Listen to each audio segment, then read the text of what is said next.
ఇవాళ ముఖ్యమంత్రి గారు ఏదో విదేశీ పర్యటనకు పోతా ఉన్నట్టు, అందుకే ఇక హడావిడిగా అదొకటి ఇదొకటి ఓపెన్ చేస్తూ ఆ కార్డులు, రేషన్ కార్డులు ఇస్తూ, పెన్షన్లు పంపిణీ కార్యక్రమం, తర్వాత టీమ్స్ ఓపెనింగ్, ఈ కార్యక్రమాలన్నీ చేస్తూ ఉన్నాడు. విదేశీ పర్యటనలో భాగంగా చేస్తూ ఉన్నట్టున్నారు. సో ప్రతిసారి ముఖ్యమంత్రి గారు ఎప్పుడు విదేశీ పర్యటన పోయినా కానీ ఎమ్మెల్యేలకు శిక్షణా తరగతులను ఇంకేదో కార్యక్రమం పెట్టుకొని పోతాడు. ఎందుకంటే ఎవరి భయం వాళ్ళకు ఉంటుంది కదా. ఆయన గతంలో 2 సార్లు పోయినప్పుడు కూడా 2 సార్లు ఎమ్మెల్యేలను ఒక దగ్గర గుంపుగా తెచ్చి వాళ్ళకి ఏదో కార్యక్రమం శిక్షణ ఇస్తున్నట్టుగా కార్యక్రమాలు చేసేది. మరి ఈసారి ఏముంటుందో చూడాలి. సో ఏదేమైనప్పటికీ కూడా తెలంగాణ రాష్ట్రంలో ఇటీవల 2-3 కార్యక్రమాలని ముఖ్యమంత్రి గారు ఏదో ప్రోగ్రాం లెక్క చేసిండు. ఒకటి రేషన్ కార్డులకు సంబంధించి, అది ఆత్మగౌరవం అని, బీసీల ఆత్మగౌరవాన్ని దెబ్బతీసే మాటలు మాట్లాడాడు. రెండోది ఇక్కడ సమ్మక్క సారలమ్మ దగ్గర పెన్షన్ల పంపిణీ కార్యక్రమం చేస్తూ ఉన్నది. పెన్షన్ల పంపిణీ కార్యక్రమంలో నేను కొంత పెన్షన్లు మంచి కొత్తగా పెంచిన పెన్షన్లు లేవు. అంటే 4,000 రూపాయలు పెన్షన్లకు 4,000 రూపాయలు ఇస్తాం మేము వచ్చినాక అని చెప్పారు. ఇంట్లో ఒకరికి ఉంటే ఒకరికే కాదు, ఇద్దరుంటే ఇద్దరికి కూడా ఇస్తామని చెప్పారు. అదేటో బుట్ట దాఖలు అయిపోయింది. దాని పని చేసేసిండు, దీని పని చేసేసిండు. ఇప్పుడు ఆఖరికి ఆరోగ్య ఇది కళ్యాణ లక్ష్మిని కూడా ఖతం చేసే పనులు ఉన్నాడని బీఆర్ఎస్ వాళ్ళు వదిలిపెడతా ఉన్నారు.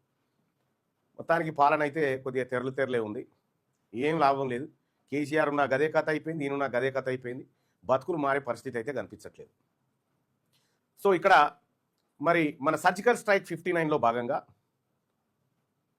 మరొక 4 నియోజకవర్గాలను ఇవాళ తీసుకుందాం. తాండూరు, పరిగి, ఇట్లా ఎల్బీ నగర్తో పాటు మరొక మహేశ్వరం నియోజకవర్గాన్ని కూడా ఇవాళ తీసుకుందాం. మహేశ్వరం నియోజకవర్గానికి సంబంధించినటువంటి సర్జికల్ స్ట్రైక్ 59ని ఒకసారి చూస్తే, ఇక్కడ మొత్తం మహేశ్వరం నియోజకవర్గంలో మొత్తం ఓటర్ల సంఖ్య 5,46,654 మంది ఓటర్లు ఇక్కడ మహేశ్వరం నియోజకవర్గంలో ఉన్నారు. దీంట్లో ఈ 5,46,000 మంది ఓటర్లలో బీసీ ఓటర్లే దాదాపు 2,83,000, అంటే దాదాపు 3 లక్షల వరకు బీసీల ఓట్లే. ఈ 5,46,000 ఓట్లలో 2,83,540 ఓట్లు బీసీల ఓట్లు. రెడ్ల ఓట్లు అది రాంగ్ పడింది. ఇది రెడ్ల ఓటు, సారీ ఇది బీసీల ఓటు. యాక్చువల్గా ఇది రెడ్ల ఓట్లు వచ్చేసి 43,429 ఓట్లు పడ్డాయి. ఓట్లు ఉన్నాయి ఆడ.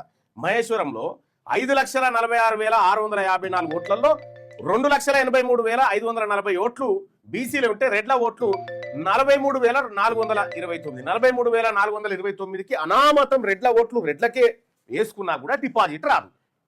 అక్కడ మహేశ్వరం నియోజకవర్గంలో మరి బలమైన నాయకత్వం ఎట్లా ఉంది, బీసీ నాయకత్వం ఎట్లా ఉంది, ఆడ ఎన్నికల్లో ఇప్పటివరకు ఏం జరిగిందనేది చూస్తే, మహేశ్వరం అసెంబ్లీ నియోజకవర్గం ఇది 2008 డీలిమిటేషన్ ద్వారా కొత్తగా ఏర్పడ్డది. ప్రస్తుత రూపంలో 2009 నుండి ఇప్పటి వరకు కేవలం 4 సాధారణ ఎన్నికలు మాత్రమే జరిగాయి. ఈ 15 నెలల్లో నియోజకవర్గాన్ని 2 ఎమ్మెల్యేలు శాసించారు. ఎవరు 5 ఎమ్మెల్యేలు అంటే, 2009 తొలి ఎన్నిక జరిగింది, 2014లో రెండోది, 2018 3, 2023 4 ఎన్నికలు జరిగినాయి. ఇక్కడ ఈ 4 ఎన్నికల్లో కనుక ఒకసారి చూస్తే పటోల సబితా ఇంద్రారెడ్డి రాజకీయ ప్రస్థానాన్ని ఒకసారి చూడొచ్చు. కాంగ్రెస్ అభ్యర్థిగా ఆమె ఫస్ట్ విజయం సాధించింది 2009లో. 2018లో కాంగ్రెస్ అభ్యర్థిగా మళ్ళీ ఆమెను గెలిచింది. తర్వాత మూడోసారి ఇప్పుడు బీఆర్ఎస్ అభ్యర్థిగా, కాంగ్రెస్ పోయింది, బీఆర్ఎస్ అభ్యర్థి. వాళ్ళ అధికారం ఎక్కడుంటే అక్కడ షిఫ్ట్ అవుతూనే ఉంటారు అన్నట్టు. మహేశ్వరంలో ఈమె కాకుండా తీగల కృష్ణారెడ్డి ఒకసారి గెలవడం జరిగింది. తీగల కృష్ణారెడ్డి ఒకసారి, తర్వాత సబితా ఇంద్రారెడ్డి 3 సార్లు, 4 సార్లు. మహేశ్వరం నియోజకవర్గంలో ఇప్పటి వరకు బీసీ ఎమ్మెల్యే కాలే. మరి బీసీలు లేరా, బీసీల ఓట్లేవు అంటే ఉన్నాయి. కానీ బీసీలకు ఇప్పుడు మహేశ్వరం నియోజకవర్గంలో, ఇదే మహేశ్వరం నియోజకవర్గంలో ఓటర్ల బలం వచ్చేసి ఇంత బీసీలది. వాళ్ళ ఏమో గిత్తత్తున్నటువంటి ఓసీలు 4 సార్లు ఎమ్మెల్యేలు అయ్యారు, బీసీలు ఒక్కసారి కాలే. ఇక్కడ ఈ నియోజకవర్గంలో బలమైన యాదవ సామాజిక వర్గం ఉంది. ఈ యాదవ సామాజిక వర్గానికి సంబంధించి అందెల శ్రీరాములు యాదవ్ ఎన్నికల్లో పోటీ చేస్తే కాంగ్రెస్ లో ఉన్న రెడ్లు, బీఆర్ఎస్ లో ఉన్న రెడ్లు, బీజేపీలో ఉన్న రెడ్లు, ఈ 3 రెడ్లు ఒకటై సబితా ఇంద్రారెడ్డికి మద్దతు చేశారు. పైకేమో యాక్టింగ్ చేశారు. మీ ఆర్కేపురం కార్పొరేటర్ వీళ్ళందరూ కూడా పైకి యాక్టింగ్ చేశారు, కానీ వెనక నుంచి చేసిందంతా వాళ్ళకే. మరి వాళ్ళ దగ్గర మరి ఇంకేం చేస్తారు, పైకి యాక్టింగ్ చేస్తారు. వీళ్ళకి ఏపిస్తున్నట్టుగా, వీళ్ళ కోసమే పనిచేస్తున్నట్టుగా యాక్టింగ్ చేస్తారు. కానీ వాళ్ళు మీకు వెయ్యరు, మీకు చెయ్యరు ఎప్పటికి కూడా.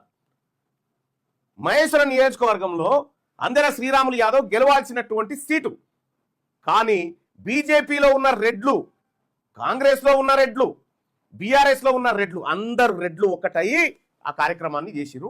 రేపు పొద్దుగాల చేసేది కూడా గిదే చేస్తారు. మీరు గుర్తుపెట్టుకోరి, రెడ్లు ఎప్పుడు మీకు ఓట్లు వేయరు. అందుకోసమే వాళ్ళు వేయనప్పుడు గీత తీసుకుని వాటాన్ని ఎలాగొడితే అయిపోయా. మీరు అందెల శ్రీరాములు యాదవ్ అన్న నువ్వు గుండె మీద చేసుకో. పైకి మనం అట్లా కాదని చెప్పుకున్నా కూడా లోపల జరిగింది ఇదే. నేను వివిధ పార్టీలో ఉన్నటువంటి బీసీ నాయకత్వం అని చెప్తా ఉన్నా. వాళ్ళ లెక్కలు వాళ్ళకు ఉన్నాయి కదా. మరి మన లెక్కల్ని 2028లో మనం కొలాయించాలి మన లెక్కల్ని. ఇక్కడ ఇంకా చాలా మంది బీసీ నాయకత్వం ఉంది. ఈరంకి సందీప్ గౌడ్ ఉన్నాడు, ఆ తర్వాత శ్రీరాములు యాదవ్, మల్లేష్ పిప్పల, తర్వాత అక్కి మహేష్ గౌడ్ ఉన్నాడు, ఒగ్గు మల్లయ్య ఉన్నాడు, ఆ తర్వాత ముప్పిడి బాలరాజు గౌడ్ ఉన్నాడు, జంగే యాదవ్ ఉన్నాడు.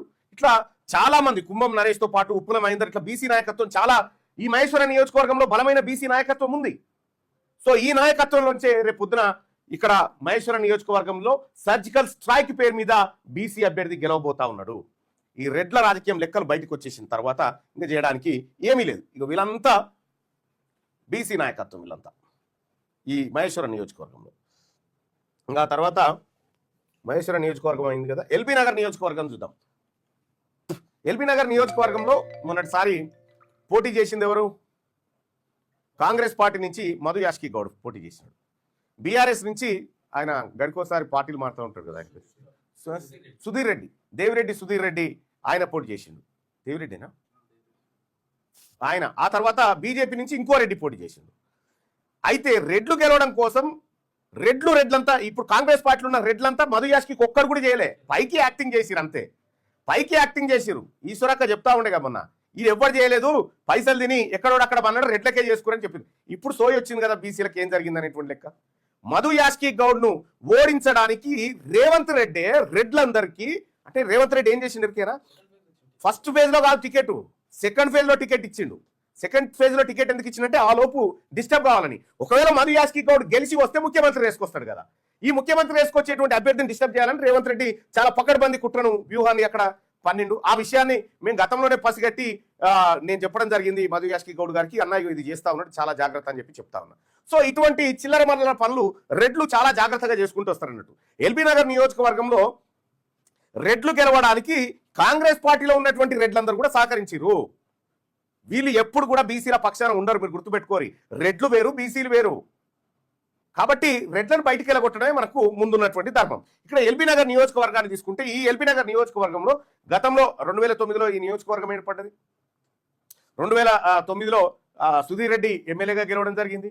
ఆ తర్వాత 2014లో ఆర్ కృష్ణయ్య గెలవడం జరిగింది. ఆ తర్వాత మళ్ళా సుధీర్ రెడ్డి, ఇట్లా వీళ్ళు గెలవడం జరిగింది. ఇక్కడ పోనీ ఎన్ని ఓట్లు ఇల్లాయి? ఈ ఎల్బీ నగర్ నియోజకవర్గంలో ఉన్న మొత్తం ఓట్లు 5,93,762 ఓట్లు, దాదాపు 6 లక్షల ఓట్లు మొత్తం ఉంటే, ఇందులో 3,07,995 ఓట్లు బీసీల ఓట్లు. చూడ్రి, 3,07,995 ఓట్లు ఓన్లీ బీసీలే. రెడ్ల ఓట్లే చూడ్రి, 47,172 ఓట్లు. 47,172 ఓట్లు అనామతం వాళ్ళు వేసుకున్నా డిపాజిట్ రావడానికి ఇంకా 10,000 ఓట్లు కావాలి. డిపాజిట్ రావడానికి ఇంకా 12,000 ఓట్లు రావాలి. వీళ్ళ ఓట్లు వీళ్ళు మొత్తం వేసుకున్నా కూడా. కాబట్టి వీళ్ళ కింద లీడర్లలాగా చెంచాగిరి చేసేటువంటి వివిధ పార్టీలలో ఉన్నటువంటి బీసీ నాయకులకు చెప్తా ఉన్నా, వాళ్ళు వాళ్ళ సోయిలోనే ఉన్నారు, మీరే లేరు. ఆ పార్టీలలోంచి మీరు వాళ్ళతో యాక్టింగ్ చేసినట్టే చేరి దెబ్బ మాత్రం కరెక్ట్ కొట్టండి. సో రాబోయేటువంటి 2028 అసెంబ్లీ ఎన్నికల్లో ఇక్కడ బీసీల జెండా ఎగరాలి. మరి లేరంటున్నారు దేవిరెడ్డి సుధీర్ రెడ్డి. ఈయన 2009లో ఆర్ కృష్ణయ్య, తర్వాత సుధీర్ రెడ్డి అక్కడ విజయం సాధించడం జరిగింది. ఇక్కడ చారిత్రక విజయం ఏంటంటే, దేవిరెడ్డి సుధీర్ రెడ్డి ఎల్బీ నగర్లో అత్యంత బలమైన రెడ్డి నాయకుడుగా 3 సార్లు ఉన్నాడు. బలమైన ఏం లేదు, బలహీన నాయకుడే, కానీ బలమైన ఎక్స్పోజ్ చేసుకుంటారు అంతే. ఇక్కడ ఆర్ కృష్ణయ్య బీసీ కార్డుతో దెబ్బ కొట్టిండు. ఆల్రెడీ అక్కడ ఎక్స్పీరియన్స్ ఉంది. సో ఆర్ కృష్ణయ్య దెబ్బ కొట్టిన తర్వాత రెడ్లంతా జాగ్రత్త పడి ఎవడొచ్చినా సరే ఇక మనం రెడ్లంతా ఒకటే అని చెప్పి రాత్రిపూట అందరు కలుస్తారు. లోకల్ ఆయన. ఇక్కడ ఇగో వీళ్ళది ఇది మధు యాష్కి గౌడ్, ముద్దసాని రామ్మోహన్ గౌడ్, ఆర్ కృష్ణయ్య, ఇట్లా చాలా మంది బీసీ నాయకత్వం కార్పొరేటర్లుగా ఉన్నారు ఎల్బీ నగర్లో. ఇప్పుడు ఎల్బీ నగర్లో ఉన్నారు. ఇక అలాగే బద్దుల వెంకటేష్ యాదవ్, ముద్దగం లక్ష్మీ ప్రసన్న గౌడ్, చెరుకు సంగీత ప్రశాంత్, వెంకటేష్ గౌడ్, ఇట్లా క్షేత్రస్థాయిలో ఉన్నారు. ఇక అలాగే ఈశ్వరమ్మ యాదవ్, మా ఈశ్వరక్క ముఖ వీళ్ళు వస్తారా ఎవరన్నా? ఈశ్వరమ్మ ఎంత పెద్ద లెజెండరీ లీడర్. చింతల అరుణ సురేందర్ యాదవ్, గాంధీ కృష్ణ యాదవ్, ఇట్లా చాలా మంది బీసీ నాయకత్వం ఎల్బీ నగర్ లో ఉంది. ఈసారి మీ రెడ్లకు ఆ రాజకీయ సమాధి తప్పదిగా. ఇక్కడ మధు యాష్కి గౌడ్ కాంగ్రెస్ పార్టీలో చాలా సీనియర్ నాయకుడు. కాంగ్రెస్ పార్టీని ఒక రేంజ్లో, అది తెలంగాణ సమయంలో కాంగ్రెస్ పార్టీని ఒప్పించడంలో ఆయన పాత్ర అమోఘమైన పాత్ర. తెలంగాణ రాష్ట్రం రావడానికి మధు యాష్కి గౌడ్ను డిస్టర్బ్ చేయాలి అని చెప్పి ఫస్ట్ పేజ్లో ఆయనకు టికెట్ అనౌన్స్ చేయకుండా దాన్ని నానిసి రెడ్లందరినీ ఎగేసిండు. మల్రెడ్డి రంగారెడ్డి తమ్ముడు వీళ్ళందరూ కూడా ఎగేసి మధు యాష్కిని డిస్టర్బ్ చేయడానికి రేవంత్ రెడ్డి శాయశక్తులకు కృషి చేసిండు. మహేష్ కుమార్ గౌడ్కు టికెట్ లేకుండా చేసిండు. ఆర్ కృష్ణయ్య ఇక్కడ బీసీ నాయకులుగా ఇక్కడ ఉన్నటువంటి వాళ్ళు, ముద్దగౌని రామ్మోహన్ గౌడ్ అక్కడ ఉన్నటువంటి వ్యక్తి 2 సార్లు స్వల్ప తేడాతో ఓడిపోయినప్పటికీ అక్కడ ఉన్నాడు. ఇక ఈశ్వరమ్మ యాదవ్, చింతల అరుణా సురేందర్ యాదవ్, గాంధీ కృష్ణ యాదవ్, ఇట్లా చాలామంది, గడ్డ్యానారాయణ డివిజన్ మాజీ అభ్యర్థి 2016లో ఓట్లు సాధించి బలమైన పోటీనిచ్చినాడు యాదవ సామాజిక వర్గం నుంచి. ఎల్బీ నగర్ నియోజకవర్గంలో చాలా మంది బీసీ నాయకత్వం ఇక్కడ మనకు స్పష్టంగా కనిపిస్తుంది. ఈ బీసీ నాయకత్వం ఇక బద్దుల వెంకటేష్ యాదవ్ కాంగ్రెస్, నువ్వు కాంగ్రెస్ కింద కాదు ఉన్నది రెడ్ల కింద. ఇక్కడ బీఆర్ఎస్ ముద్దసాని లక్ష్మీ ప్రసన్న, నువ్వు ఉన్నది బీఆర్ఎస్ కింద కాదు వెలమల కింద నువ్వు. ఇట్లా మీ అందరు కూడా చాలా మంది ఉన్నారు. ఇక్కడ బీసీల ఓటు బ్యాంక్ ఇది. ఒక్క దెబ్బ కొడితే ఇగో ఇది జరుగుతుంది. సో 51.85% బీసీ నాయకత్వం ఉన్నది. అసలు రెడ్ల నాయకత్వమే లేదాడా. అందరు రెడ్లు కలిపి ఒకరిని బలమైనగా చూపెడితే ప్రయత్నం చేస్తా ఉన్నారు. వాళ్ళ 47,000 ఓట్లు. ఆ 47,000 ఓట్లతో డిపాజిట్ కూడా రాదు. మనం డిపాజిట్ కాదు గెలవంగా ఇంకా మిగులుతాయి మన ఓట్లు. ఇవి ఓట్లు ఎల్బీ నగర్ నియోజకవర్గానికి సంబంధించినటువంటి ఓట్లు. ఇక పరిగి నియోజకవర్గం తీసుకుందాం. 2024 రాజకీయ వ్యూహ పత్రం పరిగి నియోజకవర్గం చారిత్రక ఓటర్ల మరియు నాయకత్వ విశ్లేషణ, బీసీ ప్రాబల్యం, ఇవన్నింటినీ ఒకసారి చూద్దాం. పరిగి నియోజకవర్గంలో మొత్తం ఓట్లు 2,59,674 ఓట్లు. 2,59,674 ఓట్లు మొత్తం పరిగిలో ఉంటే అందులో బీసీ ఓట్లు 1,49,183 ఓట్లు. 1,49,000 అంటే 1,00,000 ఓట్లు బీసీలే. 2.5 లక్షల ఓట్లు ఉంటే 1,00,000 ఓట్లు బీసీలే. ఈ పరిగి నియోజకవర్గంలో రెడ్ల ఓట్లు ఎన్ని ఉన్నాయి చూడండి, 13,781 ఓట్లు. 13,781 ఓట్లు రెడ్లై ఓన్లీ. డిపాజిట్ కాదు కదా, ఏమన్నా దత్తదా వాళ్ళ ఓట్లతోటి? ఏమన్నా ఉందా? నోటాతోని పోటీ పడాల్సిందే. ఇక్కడ నిర్ణయాత్మక శక్తి ముదిరాజ్ సామాజిక వర్గం అక్కడ ఉంటుంది. పరిగి నియోజకవర్గంలో ఏ పార్టీ గెలుపోవడంలో ఏకపక్షంగా ఓన్లీ ముదిరాజుల ఓట్లే 68,000 ఓట్లు. 68,000 పరిగి నియోజకవర్గంలో. ఇక ఇక్కడ 1952లో ఏర్పడినటువంటి నియోజకవర్గం షాజహాన్ బేగం కాంగ్రెస్, ఆ తర్వాత జగన్మోహన్ రెడ్డి, రమాదేవి రెడ్డి, కమతం రామరెడ్డి, అహ్మద్ షరీఫ్, ఆ తర్వాత అహ్మద్ షరీఫ్ 2 సార్లు గెలిచిండు. ఇక 1985 నుంచి 85, 94, 99, 2004, 2009 కొప్పుల హరీశ్వర్ రెడ్డి ఈయన ప్రాతినిధ్యం వహించిన. ఆ తర్వాత కమతం రామరెడ్డి, తర్వాత రామ్మోహన్ రెడ్డి, తర్వాత కొప్పుల మహేష్ రెడ్డి, తర్వాత రామ్మోహన్ రెడ్డి. 1985లో పోయిన నియోజకవర్గం ఇప్పటి వరకు బీసీ ఎమ్మెల్యే కాలేడ. ఓట్లు లేవాలి అంటే ఓట్లు లేవు, ఏం లేవు. చాలా చిన్న ఓట్లు వాళ్ళే, 7,000 చిల్లర ఓట్లు.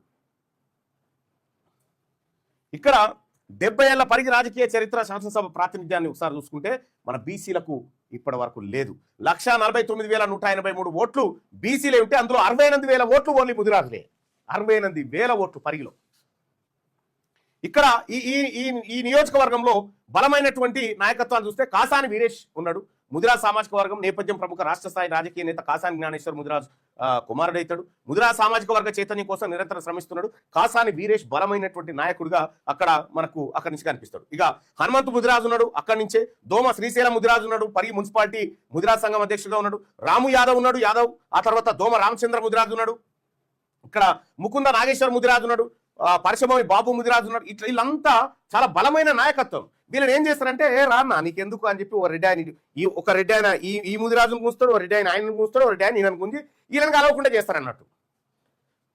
దోమ శ్రీశైలం పట్టణం పైన పట్టుంది. అలాగే కాసాని వీరేషు, ఆ తర్వాత ముకుంద నాగేశ్వర్, ఆ తర్వాత దోమ రామచంద్రయ్య, ఇట్లా ఈ 7 నాయకుల కలయిక మున్సిపల్ వార్డు నుంచి రాష్ట్ర స్థాయి వరకు ఒక దెబ్బకి ఎగిరిపోతుంది. ఈ నియోజకవర్గం 57.45% ఓటర్లు బీసీలే. 57.45%. ఇట్లా ఈ పరిగి నియోజకవర్గాన్ని రేపు 2028లో శాసించబోతా ఉంది బీసీలే. ఇక ఒక్కసారి తాండూరు నియోజకవర్గానికి వద్దాం. తాండూరు నియోజకవర్గ రాజకీయ ముఖ చిత్రాన్ని ఒకసారి చూస్తే ఈ తాండూరులో మొత్తం ఓట్లు వచ్చేసి 2,36,125 ఓట్లు ఉన్నాయి. తాండూరులో ఈ 2,36,125లో 1,35,653 ఓట్లు ఓన్లీ బీసీలే. 1,35,635 ఓట్లు బీసీలై. రెడ్ల ఓట్లు చూడండి ఉన్నాయి 12,530 ఓట్లు. 12,500 పిడికేరు ఓట్లు లేవు చూడు వాళ్ళవి. ఇక్కడ 1,35,000 పైగా ఓట్లతో తాండూరు రాజకీయ గెలుపోవటం నిర్మించే శక్తి ఎట్లా ఉంది బీసీలకు అనేది మనం ఈ స్లైడ్ లో చూడొచ్చు.